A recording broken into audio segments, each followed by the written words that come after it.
asalaamaaleykum mbokku internetu leeral point net rawatina yéen ñuy seetaan ci leeral TV dal leen ak jàmm ci seen émission leeral sport avec benn gan bu mag ba nga xam ni ci football sénégalais bi moom ñu gën a âgé yu tuuti ñëpp ko xam Yatma Diop lay wuyoo muy ancien international de football sénégalais de la fin des années 60.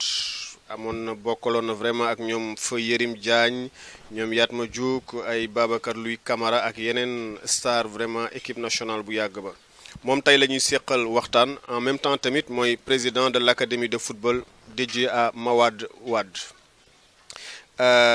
Yatma Diop ñoo ngi lay nuyu leeral point net mi ngi lay nuyu.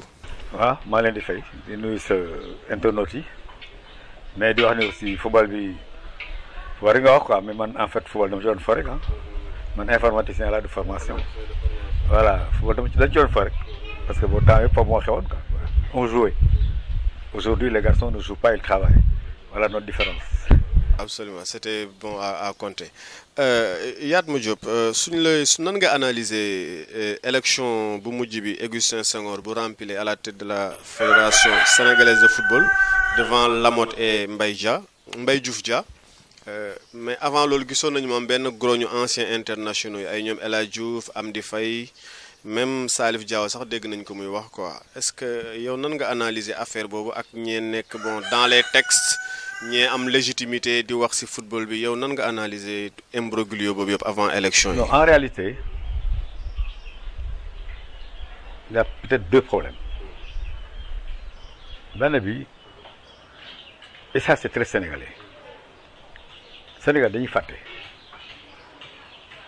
jour yi passé nii sur le net je crois dans les 72 heures j'ai vu la photo de Makhore Diégueye et de l'autre comment il s'appelle Baye Peul. Quand tu vois ça, voilà deux personnes qui ont vraiment fait un travail culturel terrible pendant plusieurs années. Oublié. Et c'est la mort de Baye Peul qui rappelle aux Sénégalais que son compère est décédé il y a longtemps. Et ça, moi au Sénégal, loolu ma jaaxal la quoi. Moom dañu ku dee daal comme li wolof yi waxee ku dee daal ñàkk nga sa bakkan quoi pare nga ci quoi. Mais je n'arrive pas à comprendre que bon, c'est pas vivre dans le souvenir, mais quand il y a des gens dans ce Sénégal et dans tous les domaines qui ont fait des choses extraordinaires, mais dañ leen di fàtte dans tout ils sont oubliés. Alors man loolu lu ma metti la Baye Peul dem aujourd'hui El Hadj Diouf qu'on le veuille ou non en football c'est le Sénégalais le plus titré. Voilà boo ko bëggee boo ko bëggul. double ballon d'or africain. waaw c'est le Sénégalais le plus titré mais am na sa singularité am na sa personnalité mais ça doit déranger qui? En principe ça devait déranger personne. Bien au contraire. Peut-être que il a dans sa vie des plus des moins comme tout le monde. Mais ñi ko mag waru nekk seen adversaire mën nañu wax ak moom mais bu fekkee ni moom dafa am génération ak ñi ko jiitu mu gën leen a gradé moo leen daax fal daaxul fa man sama bopp sax naa ko élargi man maa daax fal voilà mais li ma koy wax noonu mënu ma ko démontrer voilà père daal ni mais voilà parce que mënu ma ko démontrer il y a aucune image qui peut lui prouver que man mënoon naa lii mënu ma la lee et c'est voilà pour les autres ñi ma wax fii yëpp nii c'était de super grands joueurs mais yow xamoo leen caméraman bi nga àndal xamu leen tous les jeunes d'une certaine génération xamuñu leen or ñi leen xam dañ daan fanaan stade pour en place pour seetaan leen donc mais on n'en parle pas personne n'en parle et aujourd'hui un garçon comme El Hadj Diouf ak tous ces garçons-là il n'y a pas que lui ak tous les autres Amdi Faye Massel est-ce que tu sais que moi je n'ai pas une carte pour entrer dans des matchs organisés par la fédération man awma ko waaw ñiy diriger football bi yëpp 90% maa leen ma même ay Roger Mendy gis nañ benn bis gars yi di ko jéem du moom rek non dama ne amuñu ko c'est-à-dire que pose la question à Malick Sy Souris ndax am na carte bu ko permettre muy dugal certains matchs non et pourtant lui non seulement il a été international mais il était président de la fédération mais voilà mais c'est l'histoire bon ces gens-là ils sont ils nous populaires quoi voilà ils nous populaires quoi ah xam has been dans quoi ce n'est ni dans l'intelligence ni dans la manière de voir les choses de la vie voilà ni dans les compétences diverses dès lors ils doivent avoir la conscience de dire ah oui mais quand même il y a des gens qui sont leur place dans le football man su ma demee stade ñu dàq ma est-ce que quelqu'un peut imaginer ça man mas naa dugg championnat de France Paris Saint-Germain contre Auxerre Bocandé jouait au PSG j'ai un oncle qui était dans la diplomatie qui habitait Paris donc je suis allé avec lui au stade mais quand j'ai sorti ma carte d'international de l'époque du Sénégal mais on m'a donné une carte d'invitation ci buntu bi benn carte d'accès ma dugg ak moom au Sénégal aujourd'hui Sénégal bii di ñëw match bii di ñëw ak bii passé nii match yi passé yu pare dem parce que da ngay dem le gars qui est devant la porte il ne connaît pas lui donc su ma ñëwee mu dàq ma mais il a raison ce gars-là il a raison de me foutre dehors parce qu'il ne me connaît pas j'ai aucun acte à lui présenter pour aller à la loge du ma sa ak si foofu mu dàq ma su ma dàqee c'est logique mais ça qu'est-ce que ça veut dire El Hadj bu demee El Hadj moom su demee dañ koy waaye mu jàll qu'il ait une carte ou pas on laisse passer parce qu'ils le connaissent maintenant waa ci bunt bi xamee na ko waa ci bunt bi xameewul Yatma donc bu Yatma ñëwee mu dàq ko avec juste raison donc Yatma on ne doit pas attendre match am pour ñu di ko inviter parce que loolu day am oubli parce que y a des problèmes plus importants que l'invitation qu'on donne à Yatma ou à un autre ancien international. Résultat, quand tu vas au stade, combien d'anciens internationaux tu vois? Très peu. Est-ce qu'il y en a ça? Dans ma génération, bariwul ñu dem stade parce que je ne les vois même pas. ñi ma ci gis yeneen dans d'autres cérémonies mais stade du ñu dem parce que bu ñu dem ñu dàq leen. Donc il faut donc comprendre que un garçon comme El Hadj, parce que c'est l'exemple que je donne, mais il n'y a pas que lui. Tous les autres, kenn amu ci carte pour dugg. Maintenant, les plus jeunes qui ont fait 2002, bon, les gens les reconnaissent. Quand ils arrivent, on va, oui, Alassane Diallo, etc., etc. Bon, donc, mais les autres qui sont venus avant, qui étaient là avant, xamuñu leen. Donc, carte boobu, c'est une carte internationale. Comme les avocats, on le conseil de l'ordre, dañu rek bañ a ñëkki avocat la. Bu ñu ne ordre des avocats ñooy dem. Leur collaborateur duñu fa dem. Bu ñu ne ordre des médecins, infirmier du dem. ñeneen ñi duñu dem médecins ñoo fay dem fii aussi il faut considérer que c'est l'ordre des internationaux d'autant que très peu d'entre eux vont au stade mais le peu qui va au stade mais nañ leen jox loolu donc c'est dans ce cadre-là qu'il faut placer certains types de combats parce que aujourd'hui El Hadj Diouf aurait dû et puis sa génération et certains d'autres auraient dû être dans la fédération sous une forme ou sous une autre peut-être qu'il y a 6 ou 7 équipes nationales du Sénégal à travers les footballs de jeunes, les cadets, les minimes, les juniors, les jeunes. Il y a plein d'équipes. Donc, tous ces garçons-là, qui ont une expérience internationale, professionnelle, etc., auraient dû être, puisque ça les intéresse, mais qu'on les approche. Que chez les cadets, qu'on envoie 2, 3 qui sont là-bas. Que chez les juniors, c'est la même chose. Les espoirs, les U23, les U20, les U, etc. Le football de plage, tout ça, puisque ça les intéresse. Mais il faut les dougal, mais ils dougal, on sort, le Fadiga, il est à la CAF. Pourquoi Fadiga et pas les autres? Voilà. Donc, c'est des choses comme ça. Moi, je n'ai rien contre Fadiga. Il le mérite. Mais les autres aussi le méritent. Il y a quelque part une frustration pour qui a... Mais il est double ballon d'or, monsieur. Il est double ballon d'or. Oui, mais ça compte. Donc, dañ ko war a jox place am ci football bi. Non, dafa mel nii waaye kan moo mel noonu. Chacun à un moment donné, tu as ton caractère, tu as son souci.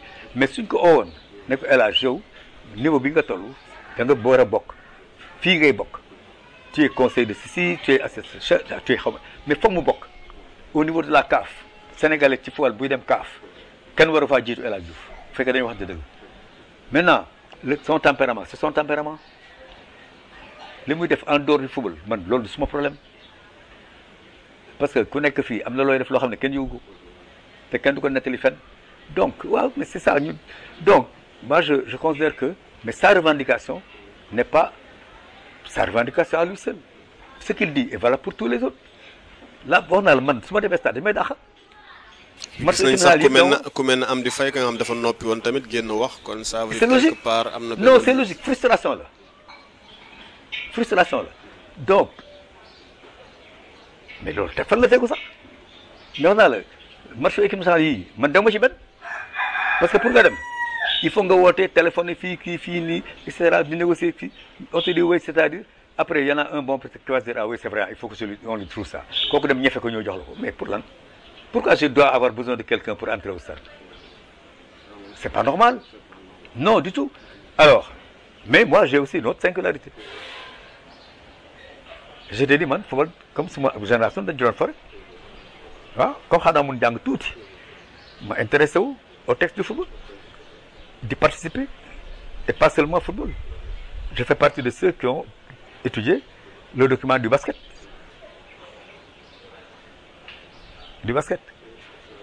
oui la fédération de Scrabble jeunes yi fa nekk xamuñu ma je suis l'initiateur de cette fédération ils sont champions du monde kenn mosuma invité par exemple bi sama xarit la je n'ai jamais assisté à une cérémonie de Scrabble alors que fédération bi man maa tax ñu créé ko c'est moi qui suis allé voir le ministre François Bob ne ko y a des Sénégalais qui jouent à ça il faut leur faire une fédération parce qu'il y a des championnats du monde voilà donc je suis dans le monde du sport mais le monde du sport d'aujourd'hui a la singularité que il ne s'intéresse ceux qui gèrent loolu la indi reproche ils ne s'intéressent qu'à eux-mêmes alors donc ces mouvements dont tu parles am na effectivement cette revendication mais il n'y a pas que ça il y a un travail intellectuel qui a été fait dans le cadre de l'appréciation des paradigmes de gestion du football et ça a été fait dans un groupe où El Hadj Diouf est membre mais il y en a d'autres qui sont dans ce groupe-là et qui ne sont pas des footballeurs qui sont des jeunes technocrates sénégalais qui s'intéressent au football que les garçons connaissent et c'est ce groupe-là qui était en train de travailler sur un projet que les deux fameux candidats dont tu as parlé ont vu ce jour-là seul Mbaye Diouf était absent Augustin était présent dans la salle Lamotte était dans la salle et on leur a présenté ce qu'on a fait qui n'avait rien à voir avec ce que leur disent oui ñoom yat moo ñu àla jiw dañu fi nekk di saaga non Augustin Senghor quand il a pris la parole ce jour-là Augustin a dit je suis surpris je ne peux même pas intervenir directement sur ce que vous avez fait parce que je ne m'attendais pas à ça il a eu l'honnêteté de le dire parce que peut-être que faut ñëw foog ne bu ñëwee dañuy bon dañ koy wax ne kii mer na kii ne non il a vu un travail qui lui a été présenté sur des diapos il a dit qu'il s'attendait pas à ça donc du am une réponse structurée parce que xalaatu ko woon bi mu koy wax ñoom ñaar ñu ngi toog Lamata ngi toog ñoom moom mu ngi toog Mbaye Diouf moo amoon impachement ñëwul ça montrait que eux ces candidats-là savaient que tout ce que se disait dehors n'existait pas ils ont vu que des gens ont fait un travail extrêmement important sur une lecture globale parce que comme j'ai dit jusqu'à aujourd'hui aucun Sénégalais n'a pas dit pourquoi le Sénégal n'a jamais gagné de titre. Justement yow tey jii suñu peut-être équipe nationale du Sénégal bu demoon CAN bi passé vraiment amoon nañ ci yaakaar trop mu gagné CAN bi parce que gisoon nañ ñoom Sadio Mané ay joueurs de valeur comme Diane Bobo Baldé ak ñeneen ñi mais gis nañ à chaque fois affaire yi day calé. ah loolu la analyser CAN. moom laa ni justement CAN bi passé. CAN yi participé. CAN yi participé on était presque des favoris depuis très longtemps. ba Sénégal 92 organisé à Dakar donc quel est le Sénégalais qui a dit voilà pourquoi on n'a pas gagné pourquoi ni en club ni en sélection donc équipe nationale rek au niveau des clubs c'est la même chose bon il y a des clubs qui ont eu à faire des demi-finales de Coupe d'Afrique bariwul loolu sax c'est de l'histoire parce que les demi-finales Coupe d'Afrique kenn xalaatu ko pourquoi on se pose des questions donc lu tax Sénégal ba mu tuddee Sénégal ba léegi mosul gagné benn finale continentale ni en équipe nationale, ni en club. De 1960 à aujourd'hui, ça n'existe pas. lu ko waral. Ah, ça, c'est la question. moom la ñu war a jéem il faut ñu xam lu tax. ñun ñoo ko war a def. ñun ñoo war a def jàngat boobu. Les gens du football, les gens qui s'intéressent au football, peut-être même les historiens, les scientifiques, je sais pas. Anthropologue yeeg. Ouais, non, ñooñu moom dama leen tudd parce que bon, moi je crois pas que nit mën a jaaxaan këram di def loolu di gagnaloo ay match rek di def affaire yi man gëwuma ko de toute façon. On m'a dit oui bon yéen da ngeen di wax nii rek mais yéen ñëpp nii bon bu leen neexee mais personnellement man su ma gisoon koo xam ne lu mu la wax daf koy def léegi mu am léegi xam nga lu ma koy laaj 2019 président de la République laa bëgg a nekk. waaw ne ko man dama bëgg a nekk président Sénégal 2019. 2019 waaw léegi jox ma ko quoi. boo ko joxee. milliards yi ngay dégg yëpp dama la ci jox. dama la jox kon du mu baax. waaw man daal fu ngeen ko gisee rek wax leen ma ko. kon mu voilà baax donc xam nga il y a une question d'organisation une question de réflexion une question de travail mais un travail sérieux pas pour falu parce que falu nit mën na falu parce que dafa laaxaar ci ba falu mais gérer correctement li tax mu falu c'est pas aussi simple or moi Augustin Senghor moom xam na ne man rakk laa ko teg donc du ma dépasser jamais je parlais même pas publiquement de lui su ma ko soxloo moom lui-même il a dit que dañuy gisee dañuy waxante téléphone donc à titre personnel laa koy seeti tout le temps su ma ko soxloo bureau wala kii pour wax ko ce que je pense du foot et ce que je pense du foot mooy au plan national dañu xalaatoon ne état du Sénégal parce que ça aussi foog nit ñi di fàttaliku loolu que football Sénégal li tax doxul temps yi toll nii waxuma équipe nationale bi li tax doxul c'est parce que tout simplement tout ce qui avait été préparé dañ ko teg de côté réforme bi ñu def du réforme club yi je tiens à le préciser le document de la réforme ci kaw dañ ci benn République du Sénégal ministère des sports ça veut dire que non c'est l'État lui-même qui a proposé aux gens du football une réforme dans laquelle il faut prévoir le football professionnel c'est l'État et puisque c'est l'État qui l'a proposé l'État a mis des conditions pour accompagner voilà et ce document existe et moi je suis prêt à le mettre dans le net pour que tout le monde le voit parce que je me suis rendu compte qu'il y a des gens qui sont dans le football qui n'ont jamais vu ce document oui pas n'importe lequel waaw oui moi c'est trois documents mais c'est le deuxième qui est important parce que c'est le deuxième qui parle des dispositions que proposait l'État fondamentalement c'est quoi c'est tous les clubs qui jouaient en première division et deuxième division dans le championnat amateur du Sénégal peuvent passer dans un championnat professionnel. En quoi faisant? Disant voilà, vous avez l'ASC les Jaraaf de Dakar. Comme su ma tuddee ñeneen ñu dem leen saaga léegi ma tudd Jaraaf de Dakar. Je prends le Jaraaf de Dakar. Il y a certains quand je leur dis ñaari Jaraaf mooy am ñu ne non gis nga yet moom day saboté rek. bu ñu xamee ne ay ñaari Jaraaf ay ñetti kii ak yooyu day saboté day xeex kan lay xeexal le dirigeant ou le gars du Jaraaf qui me répond comme ça moi il n'est pas à jour oui parce que le Jaraaf bi joué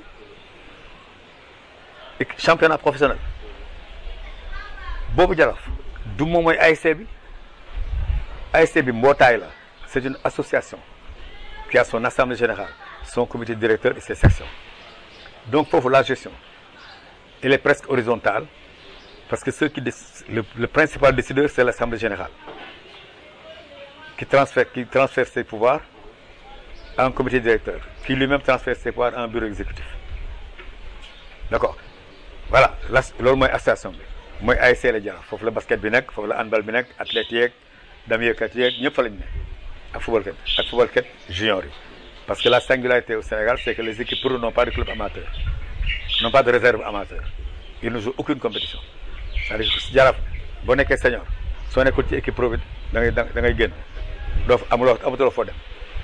On n'a pas organisé un championnat amateur des clubs qui sont dans la ligue professionnelle. Amuñu compétition. Ils ont des juniors, ils ont des cadets, mais ils n'ont pas de compétition senior. Donc,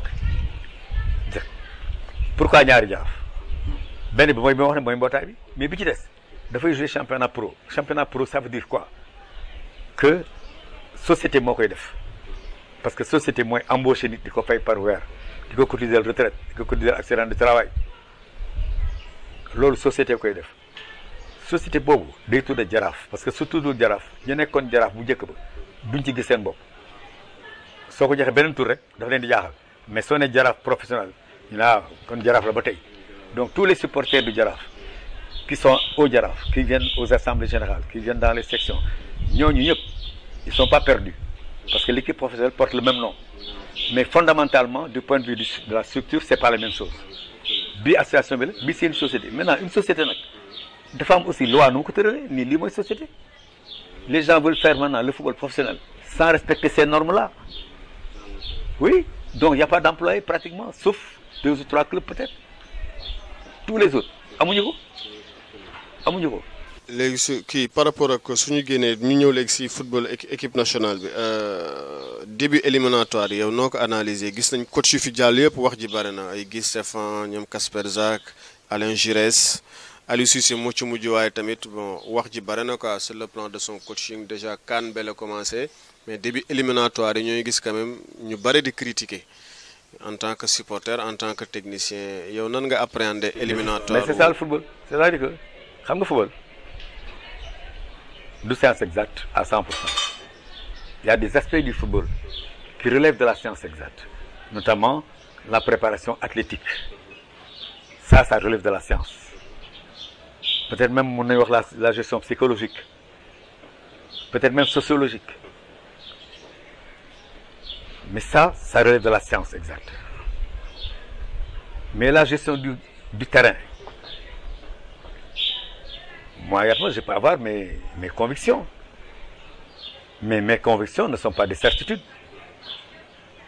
mais ce sont mes convictions que je suis convaincu que suñu defee lii et ça par exemple je vois le journal ce matin bon mon ancien partenaire Louis Camara qui se prononce sur la gestion du milieu de terrain de Aliou Cissé donc nee na un choix est à faire entre Gana et Kouyaté. D'abord non ça c'est Diomansy qui l'a dit ça c'est Diomansy qui a dit ça Diomansy a dit il faut que Aliou fasse un choix alors si par extension on prend au mot cette réflexion de Diomansy on va dire ah oui Diomansy nee na Sadio Mané ak Diao Baldé ñoom ñaar ñëpp dañu bëgg a jouer même poste alors ça veut dire quoi la conséquence de sa réflexion c'est il faut déplacer l'un d'eux ou alors sortir l'un d'eux alors si le garçon n'est pas à l'aise à droite parce qu'il a l'habitude de jouer à gauche ce sont 2 droitiers comme moi qui était droitier et qui joue à gauche ces 2 jeunes-là qui ne m'ont jamais vu jouer sont dans le même dispositif alors ils sont 2 droitiers qui préfèrent jouer à gauche parce que effectivement foofu ngay amee possibilité def li ma doon wax sànq comme man bi ma doon jouer donc ces 2 gars-là ces 2 garçons ces 2 jeunes s'ils ont les mêmes qualités pour ça mën nañ di permettre c'est tout mën nañ di permettre aussi bien sur les flancs que dans l'axe etc mais je doute fort que ñu mën a def un choix si les 2 garçons sont en forme qu'on se prive de l'un d'entre eux sur le prétexte que il faut que je choisisse entre les 2 si je choisis entre les 2 moi j'en élimine un est-ce que les 2 là en forme war nañ ci éliminer kenn je ne le crois pas il faut donc discuter avec eux et les convaincre tu vois que c'est dans ces 2 postures là bon mën nañ ko jouer peut-être que dans leur club ils ont tous les 2 pris l'habitude de jouer à gauche ça leur donne des habitudes quand ils viennent en équipe nationale ils sont en concurrence mais puisque tous les 2 sont jeunes et tous les 2 sont brillants mais moi je vais pas en sortir un je vais m'expliquer avec eux sur le terrain sur le truc et puis on s'explique et puis de temps en temps ils permettent il faut même en permettant comme ça ils posent des problèmes aux latéraux loolu yëpp mën na nekk. les Gana Kouyaté c'est là où Louis Camara dit qu'il faut que Aliou choisisse l'un d'entre eux. Ou c'est Gana, ou c'est Kouyaté. Ils disent qu'ils sont dans le même registre. Je ne suis pas d'accord avec lui, camarade. Parce que Kouyaté est plus offensif. Kouyaté, il est plus offensif que Gana. Dans la bataille aérienne, au plan défensif et au plan offensif, et même à la médiane, Kouyaté a plus de qualité que Gana. Mais Gana a, comme je l'ai dit une fois, j'allais dire la posture presque d'Aliou Cissé dans l'équipe de 2002. Lolo, Kële mënu ko, capitaine mënu ko, Kouyaté mënu ko, parce que Kouyaté day participer au jeu offensif.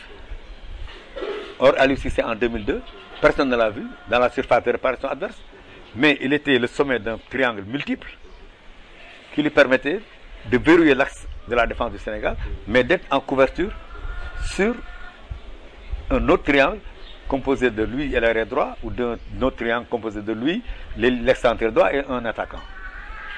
D'accord? Donc, il couvrait Salif Diao et Pape Bouba Diop, de par sa posture. Gana est quelqu'un qui peut faire ça, parce qu'il a l'habitude de jouer presque tout le temps en retrait. Hein? J'ai vu que le box de poste dont on parle, non, Mom de Flore. Il est plus présent dans l'axe que sur les flancs. C'est ce qui s'était passé en Afrique du Sud. Il a joué un peu sur la flanc gauche, à peu près. Et puis, puisque du point des habitudes, il était un peu perdu, les Sud-Africains sont passés sur ce flanc droit plusieurs fois. D'accord? Donc, moi, je considère que le trio, moi, que je crois être le trio idéal pour l'instant, c'est justement Gana dans cette posture dont je viens de parler, avec le capitaine Kouyaté sur sa droite et Cheikh Ndoye sur sa gauche. Voilà. Moi, je trouve que ce milieu est plus équilibré. Parce que les deux grands sont d'abord très grands, mais ils sont aussi bien offensifs que défensifs. Ils participent au jeu offensif. On voit régulièrement Cheikh Kouyaté dans son club aller marquer des buts. Mais comme Salif Diao, Pape Bouba Diop et Aliou Cissé en 2002. Ils se ressemblent même physiquement. Ils se ressemblent même physiquement. Cheikh Ndoye, c'est Pape Bouba. Armoire à glace. Voilà, donc je considère donc que le football, logique bi à 100% amu ci. te match bii nii daf ko révélé. Dans ce match, le premier joueur à faire un acte décisif, c'est le gardien de but du Sénégal. Khadim presque moo gagné match bi. Khadim Ndiaye. Ouais. Khadim presque moo gagné match bi. Au début du match, les comment dirais-je, les Sud-Africains, les Cap-Verdiens ont eu une balle de but, une frappe lourde dans la surface que Khadim a sorti. Comme balle de but là, but boobu su duggoon notre match serait très compliqué. Khadim a eu le courage et l'intelligence de faire le geste qu'il faut pour contrer ballon mu génn. Et ça, moi je tiens à ce que les gens fassent attention à ce geste de Khadim Ndiaye. Peut-être qu'un autre gardien n'aurait pas eu le même. Parce que déjà, le gars a frappé violemment, il n'a pas fui. Et il est sur la trajectoire et il sort le ballon. Et c'était le tout début du match. Donc, football, match bi li mu wane lan la man su ma doon fekkoon ne dama nekkoon ci banc bi j'aurais été tenté de changer Zafra Sakho parce que manifestement il n'était pas très présent. Surtout dans la première période. waaw première période ba bii bi di dugg sax voilà dafa li ñu xam ci moom defu ko. Pourquoi? Peut-être xëy na day door a ñëw dans la compétition, xëy na ceci, xëy na ça. Mais buteur la. Mais dugal naa ko 70 minutes defu ko. Man j'étais tenté su ma mënoon xonjom Aliou Cissé moment boobu dama koy xonjom mu changé ko. Mënuma xonjom Aliou changé wu ko. Bu dugal bii bi. Donc voilà. Comme je disais, c'est mes convictions du nekk ay certitude parce que là c'est trop prétentieux li nga xalaat ko rek. Alors Donc c'est pourquoi choix au entraîneur, comme disait un de mes amis,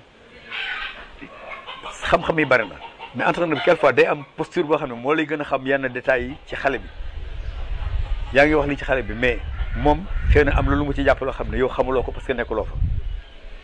Mais dans l'observation, tu peux dire, ah oui, comme les Sénégalais aiment dire ça, bon, je le disais aussi hier à quelqu'un, bon, les Sénégalais, surtout les gens, pas les plus jeunes, mais les gens, l'équipe ne joue pas les gens. Ah oui, j'ai dit, mais est-ce que les joueurs, les entraîneurs, Aliou Cissé, qu'est-ce qu'on lui demande? De gagner. Diana, ouais, gagner, l'on peut demander.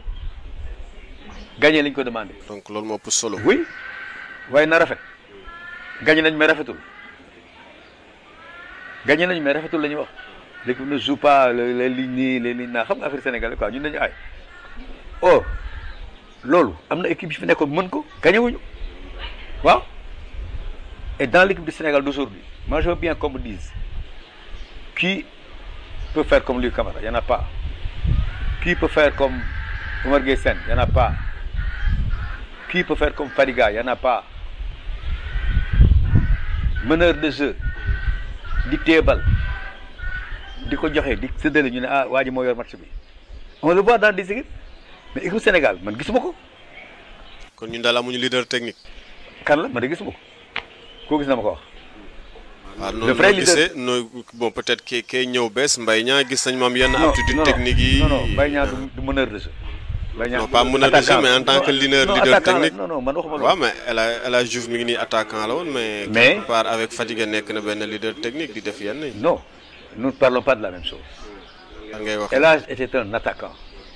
Quand il élimine le Boeuf de l'équipe de France, il ne l'a pas éliminé à la médiane. Il l'a éliminé à l'entrée de la surface de réparation. Ah mais sore na tuuti de. Non sorewul foofu la ko defee il a fait ça dans une position d'attaquant.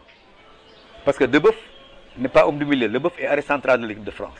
Donc c'est l'arrêt central de l'équipe de France, légèrement déporté sur la droite, le dribblé. Il n'a pas dribblé un homme du milieu. Ok?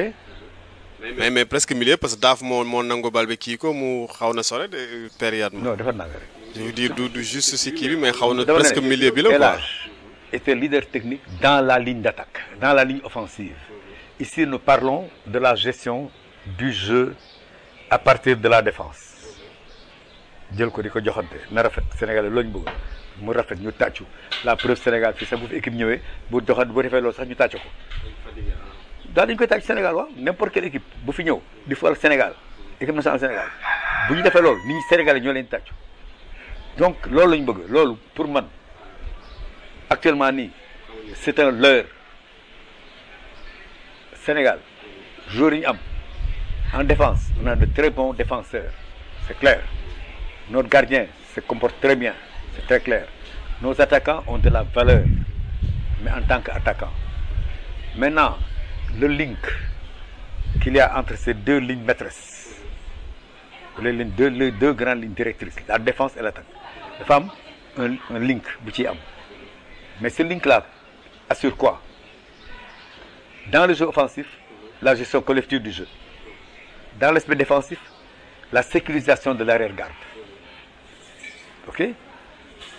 Donc, moi j'ai l'intime conviction que Benin bi Sénégal amu ko man gisuma ko. kon depuis Fadiga ba léegi amuñu genre bu mel noonu. nañ ma ko génneel man gisuma ko donc bu ñu jéem a def loolu Aliou Cissé. loo xam ne benn Sénégalais mënu ko Aliou li mu yore il a de bons défenseurs qui jouent dans de grands clubs dans le monde chez les attaquants c'est la même chose ils sont au même niveau médiane bi ñan ngay gis ñi gën a visible c'est Cheikhou Kouyaté c'est Gana Gueye qui joue à Everton ñooñu ngay gis je dis pour moi le troisième c'est Cheikh Ndoye. C'est mon intime conviction mais mon intime comme je dis toujours mon intime conviction n'est pas la certitude. mais léegi joker la koy def quoi keroog def na ko joker. man du ma ko def joker man du ma ko def parce que loolu laa am du ma ko bàyyi ba match bi jaxasoo wala match muy kii may jéem a défendre wala may jéem a laxati non moi je le mets parce qu'il est grand il est puissant il gagne les batailles aériennes il gagne les batailles au sol il a un tir terrible waaw. ma mettre ko ci banc pour la ñu ne ma non soo jëlee Yatma Diop oui moom mu ngi joué xam nga ban dëkk quoi moom mun na laa day laale quoi non ce n'est pas vrai à ce niveau là amul loolu à ce niveau là c'est des grands joueurs qui doivent jouer parce que mon intime conviction encore une fois si période bii ñu nekk nii équipe joueurs yi ñu yore nii war nañ mën a dem finale coupe du monde pourquoi pas lu ñu leen ëppale ñeneen ñi lu ñu leen ëppale ñi joué ci défense Sénégal ils sont en Europe ñi joué ci attaque bi ils font partie des meilleurs en Europe donc si le Sénégal bon sauf miracle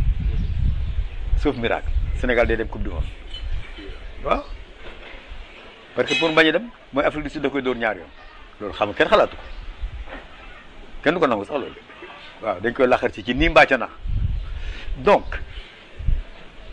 à partir de ce moment là peut-être que dañu wax xaar mbay bu mu woy bi yoon quoi bu mu wax xaaru yàlla quoi waaw kaar waaw bu mu ko woy quoi na woy beneen quoi ah borom tëngëj non waaw kii xaar mbay ma jaaga xaar mbay ma jaaga nañ ko wax ne ko bi yoon bu mu woy kaaroo kaar quoi waaw xam nga nag dañuy wax final waaw nañ ko wax bu mu wax kaaroo kaar bon parce qu'on sait jamais alors donc aujourd'hui équipe bi Sénégal am nii solide na ci ginnaaw am na valeur ci kanam Médiane moo des Médiane bi il y en a 2 qui sont titulaires dans de grands clubs en Angleterre le 3e est même parti maintenant aussi en Angleterre le 3e c'est Cheikh Ndoye pour man bon Aliou mën na am un avis différent ou le staff en général mais man la preuve Liu Camara ne cite pas dans son milieu il ne cite pas Cheikh Ndoye d'accord dafa ne nañ kenn ci ñaar ñooñu nañ génn parce que ñoo niroo ñuy def non niroowuñu donc kuddu bi ci foo Sénégal kuddu bi kii séddale koy rek amuñu kuy séddale daal kan la ah laaj naa la ko yaay technicien bi ah non yow observateur bi waaw observateur mais yaa waaw gisuloo ko non da ngay wax rek ne gisuloo ko waaw mais prospection xanaa war na am soit fii ci Sénégal wala ñu ne ñu Europe xanaa am na Sénégal buy séddale war ñàkk pour dem coupe du monde déedéet waaw mais nag xanaa Sénégal kay war nañ mun am prospection am jour ba nga xam ne mën na séddale non man de gis naa ko waaye ay xale lañ ay xale lañ waaw sama koñ bii sax am na xale bu mën loolu waaw sama koñ bii nii am na xale bu mën loolu mais xay ñaar sax ñett sax yu ndaw mais ñu ndaw lañ waaw mais xale lañu mën nañ ko mais xale yu ndaw lañu d'ailleurs dans ce type de registre généralement au Sénégal joueurs yi am taay ñoo ko doon def léegi man gisuma ko donc suñu nekkee fii di déglu yenn techniciens yi di wax naan waaw le jeu le ceci on ne joue pas waaye sa waay xam nga affaire bi du jouer il faut dañuy dem pour gagner pour qualifier le Sénégal à une coupe du monde et joueurs yi fay nekk ñoo joueurs Sénégal ñoo bokk championnat yi ñuy jouer donc bu ñooñu mu amee ambition pour gagner coupe du monde il faut que les Sénégalais aussi am ambition ne ah mais pourquoi pas nous lu tax ñun duñu dem final coupe du monde lu tax mënuñu ko jël. 2002 de presque jege woon na. mënoon na ne dem oui man 2002 Joseph Ndong qui était ministre des sports temps yooyu wax bureau laa ko waxee parce que dafa amoon ay problème de xam nga regroupement xam nga à Thiès xam nga la ay lekk yooyu foofu réunion mu amoon jaraaf benn audience ak moom bi ñu génnee dama ko ne monsieur le ministre dama bëgg a toog 2 minutes mu ne ma oui ma toog ma ne ko monsieur le ministre xam nga da nga am chance bu kenn amul ci fol mu ne ma loolu man chance la ma ne ko équipe Sénégal bii mën na final coupe du monde muy reetaan mais boobu j'en étais convaincu par la prestation de l'équipe de 2002 qui a joué au Maroc mooy jour boobu Ferdinand Coly di mbëkk bal muy dugg ari bañ bal bi dugg ari bañ ko ci laa ko ne équipe bi ma gis nii différence suñ xale yi ak ñun ñi ay pro la ñun amateur lañu doon fo rek dañuy mën a équipe ba pare continuer di football ñu remonté ñii dama leen gis ñu joué Maroc ñu dugal bi ari bañ ko ñu téye bal bi di ko joxante seen biir ba match bi jeex voilà la différence entre ces jeunes là et nous donc voilà votre chance monsieur le ministre donc aujourd'hui Sénégal aussi a la chance d'aller à cette coupe du monde bu ñu fay dem dañu fay dem ak comme ñeneen ñi les gens vont pour gagner la coupe du monde avec les joueurs qui jouent dans le même championnat que les nôtres alors pourquoi on ne demanderait pas la même chose pourquoi on ne demanderait pas la même chose pourquoi on ne demanderait pas la même chose à nos garçons et à notre staff oui war nañu ko mën dem war nañu mën a final. Justement renfort de taille gis nañu Mbaye Niang bon ancien espoir football mondial dem Milan AC à bas âge ba léegi mu ngi Torino mais keroog gis nañ ko mu ñëw def vraiment match bu remarquable ak parce que si deux actions mi si le but yu ñëwee sax yow ak tool bu amoon ci bu muy ñëw ak papam ak supporters sénégalais yi yow nan ngay décrypter. waaw coow boobu c'était bon nañ ko nangu parce que bon yaay wax nañ ni moom moo wax ni moom France ko gënal ak yooyu mais loolu du lu bees joueurs yu bari en France dañu ne France moo leen gënal du Mbaye Niang rek du sénégalais rek bon te soo xoolee fekk ngay wax dëgg rek ah soo bokkee équipe de France di nga am ci ngay ëpp chance ndax. histoire ndax l'histoire ndax le niveau des équipes la France a été champion du monde la France ici la France ça donc nga joué foofu bon c'est peut-être plus prestigieux déjà et ensuite peut-être que tu as des chances d'aller en finale de coupe du monde parce que ni niveau ñaari dëkk yu di benn bien que sur le terrain c'est pas dit parce que France mosul gagné Sénégal. France mosul gagné Sénégal ñaari yoon lañ daje France ak Sénégal daje nañu ñaari yoon ñaari Sénégal moo gagné. d'ailleurs ñaari sax France dugalul bi di gën a gàtt yëpp à 0 lañ ko wàññee. beneen bi bu 2002 bi xam nañ ko beneen bi fan. ah beneen xam nga boobu juddóoguloo. ah waaw moo tax wax ko internetu leeral yi. boobu juddóoguloo. c'était à Dakar aux Jeux de l'amitié. aux Jeux de l'amitié waaw. l'équipe du Sénégal a battu la France 2 à 0. 2 à 0. ah 2 à 0 donc fi mu nekk nii man affaire Mbaye Niang c'est normal. même su fekkee ne dafa wax weddi ko wala mais loolu Mbaye Niang nit rek la am ambition à un moment donné il était plus France que Sénégal vision loolu la man am na ay xarit am na ay mbokk am na ay turandoo ay lii yoo xam ne ñu ngi Europe bi ñu ñëwee fi nekk xale ñëw fii dégguñu benn waati wolof dañuy bu ñu lay xool sax dañu lay xool ba diggu xam nga mais ñii mooy ban xeet la ñu ñii voilà donc loolu du ñàkk.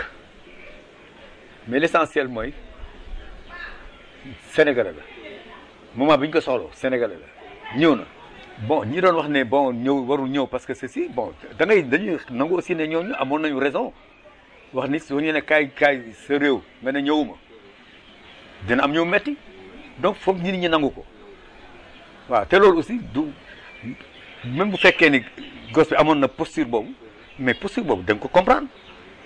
Voilà, maintenant nous, bon, affaire théâtre là, affaire lui là, affaire lui là. Bon, et ça, moi je voudrais un peu que les gens tempèrent. Trahir quoi? Le maillot. Ceux qui ne l'ont pas trahi. Ah non, l'union de fait. Ah, l'union de fait? Là? Quoi? Au Sénégal actuellement, il y a des gens qui ont joué dans l'équipe nationale du Sénégal. L'union de Dimoulou, d'une toch. Wow. Ce sont des anciens internationaux de football, de l'union d'Ara. Rien du tout. Ils sont dans la difficulté. Certains d'entre eux sont dans la difficulté. Certains d'entre eux ont des problèmes pour vivre. On fait comme s'ils n'existent pas. Oui. Absolument. Mbaye Niang, il y a une qualité que tu bon, déjà, il apporte équipe nationale. Déjà, il a une taille intéressante. Comme taille, Louis Camara. Oui, dans le tolo, il est grand. Je constate qu'il est grand. Moi, dans le tolo, il est déjà grand. Bon, physiquement aussi, il a un gabarit. Bon, maintenant, à mon habitude de jeu avec nous jeunes, bon, je vais jouer avec nous. Peut-être que je vais commencer à repérer avec certains d'entre eux. Ouais, tu veux voir, non, du automatisme parce qu'ils ne sont jamais ensemble. Ils ne sont jamais ensemble. Ils ne sont ensemble que 3 ou 4 jours. Donc, mais au moins, nous avons dit, Mbaye Niang di wax ne man sama football lii moom gënal ko ma jox bal bi dox ma ko ci espace bi moo ko jox sama tànk wala ma defal ma ko à droite wala et cetera donc waxtaan yooyu dina tax moom mi door a ñëw ñeneen ñi xam naka la ñuy joué ak moom mu xam naka la ñuy joué ak ñeneen ñi parce que premier bi gos bi kii dugal Jaafara dugal moom passe woon Jaafara passe ko dafa ci kaay la dóor voilà ci kaay la dóor donc si le gardien su ko gardien poussoon ci sortie bi Olympe pousse ko ci kii bi bu dugg tu vois peut-être que sur ce type de ballon là xëy na bu miinante woon ak Jaafara day armé frappe bi xam ne góol bi tëj na poto bi mu jox ko mais comme miinante wuñu bu baax waxtaanuñu ci loolu maintenant léegi ñu ngi ensemble waxtaan nañu commencé nañ di waxtaan di xamante di miinante j'ai même vu ci benn clip ci Instagram xam nga fan bon que ñu koy feccloo feccu Sénégal muy dóor poccu leer nañ waaw bu dee tubaab tamit pooju kii la dóor. nee na santul Dupont de Niang la sant. mën na ko ci fecc bi ci Instagram bi ci internet bi poccu leer la dóor waaw pooj boobu nag ko sant Dupont